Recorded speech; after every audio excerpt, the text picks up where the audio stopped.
Hey, and welcome to TV Show Recap and Makeup Thursday. I'm Rachel Lee. Every Tuesday and Thursday you can find me here talking about a popular TV show while doing my makeup. So if you love TV shows and you love makeup, don't forget to hit that subscribe button. Today I'm talking about Ginny and Georgia Season 1 Episode 4, Lydia Bennett is Hundo, a Feminist.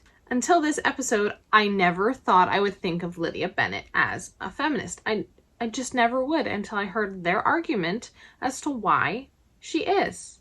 And now it's got me thinking she really is. So this episode was better than the first two episodes. I feel like though this episode 4 was lacking a lot of information. Whereas episode 3 was good, but it had a lot of information and background story to it. This one kind of just went. And there's always going to be parts about a show that I like and dislike, especially for this show. So if you stick around, I will talk about my thoughts on both. So episode 4 starts with Ginny and Georgia, and they are dancing and they're getting ready, and we hear Ginny narrating and talking about how her mom always knows what to do around men. We see Ginny then at band practice, and she seems like she's getting really jealous of Padma, and because Hunter and all the boys seem to like be drawn to her and she seems really pretty, so Ginny is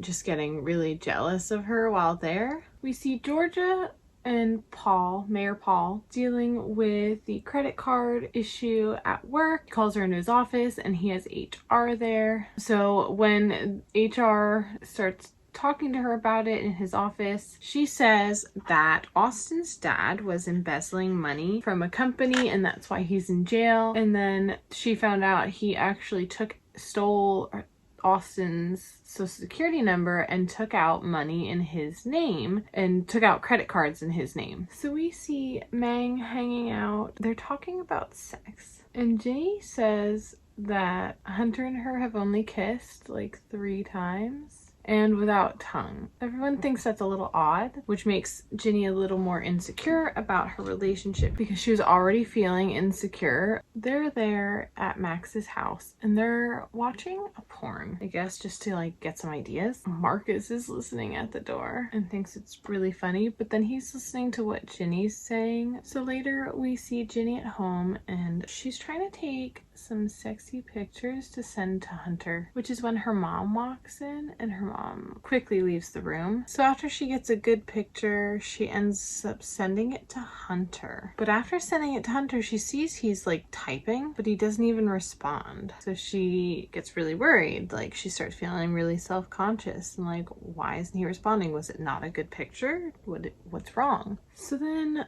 Ginny goes over to the window, kind of frustrated about it. She sees Marcus and he's taking his shirt off, and then he looks up and sees Ginny watching him. Marcus texts Ginny then decides she's gonna send the picture to Marcus and ask him, be like, does this look like a sexy picture to you? She wants to know, what he thinks since Hunter won't answer her. So she sends the picture to Marcus. He says, heck yeah, it is. They're texting a bunch and he asks Ginny if she finished the night that they slept together, and she says no, she's never finished. So during this conversation, Marcus tells Ginny to touch herself, and this is when she's brushing her teeth and she realizes, wait, I can use that. So she ends up using her toothbrush to masturbate and have an orgasm. So the next morning, Hunter texts Ginny and says, sorry, I crashed last night. This part annoys me a little bit because I thought Hunter was a good person, but like he's not trying very hard to be a good boyfriend to Ginny, it seems like. Really annoys me. I don't like when people don't put in the effort for things that they claimed they wanted. So Ginny is in her AP English class and she's giving her speech on Pride and Prejudice, about feminism. She gets called to the office and it's her mom there to pick her up, and then we find out that she picked her up to take her to the gynecologist after seeing her taking those pictures. She said, well, you're already taking topless pictures for your new boyfriend. It's a slippery slope to having sex. We see a flashback of Georgia with, I believe, Ginny's dad. She is meeting his mom, who is all prepared for the baby. She has all the things. She seems really upset with Ginny's dad. She's very kind to Georgia. While at Battle of the Bands, Ginny tells her friends that her mom put her on birth control, and her friends seem to think that's really cool, and they love how open Georgia and Ginny are with each other. So they're at Battle of the Bands, and Ginny is still feeling really self-conscious because Hunter never said anything to her about the picture she sent him. Hunter gets up on stage, and instead of Padma singing like she is supposed to, Hunter actually ends up singing to Ginny. And Ginny and everyone at Battle of the Bands love that he did that, except for Marcus. And this scene kind of crushed me a little. I'm kind of rooting for Marcus. Marcus, seeing Ginny smiling up at Hunter, so sad looking, and this part just crushes me. So throughout this whole episode, Ellen says there's this guy that's been kind of asking around for Georgia. She says he keeps asking about Georgia, and she's like, he didn't come over and see you? And this is where we see Georgia get really scared. I'm gonna go put on some lashes and mascara, and I will be right back. So in this next scene, we see Georgia coming home from casino night fundraiser, and we see that she stole some money from casino night. This is the second time, I believe, that we are seeing Georgia stealing money from an event, and we see her adding it to a stash of, it doesn't show it, but I believe it's some hidden money that she's been hiding under some floorboards in her closet. We then see Georgia calls Paul and says to him, do it. And he's like, what? And she's like, there was a moment earlier. So he tells her that she works for him and that they can't date. She says, I like you. And that doesn't happen, ever. He finally asks her to go to dinner with him, and she jokingly says, I can't. I work for you.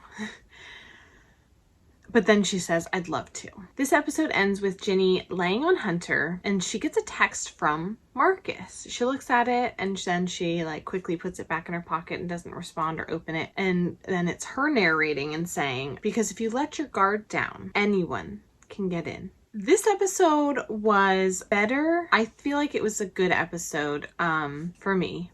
We see a lot about the teens exploring their sexuality, Ginny feeling very insecure in this episode about her body, which is something we all do, and it's a very big topic. So this episode, I feel like it was a little bit better, maybe because there wasn't so much teenage drama going on. This one was a big episode about Georgia pulling off some stuff and Battle of the Bands and feelings of insecurity and things, which all humans feel. So I enjoyed this episode. I feel like the episodes are getting better for me personally. I know they're all good episodes. I feel like the first two just were not ones that I personally enjoyed. I'm excited to see what the rest of this series looks like. There's 6 more episodes to this season. I can't wait to find out. I really want to know more information about Georgia's background to see why she became the way she is. Let me know what you thought of this episode in the comments. Don't forget, if you love TV shows and makeup, to hit that subscribe button. Thank you so much for watching, and I hope you have a wonderful day.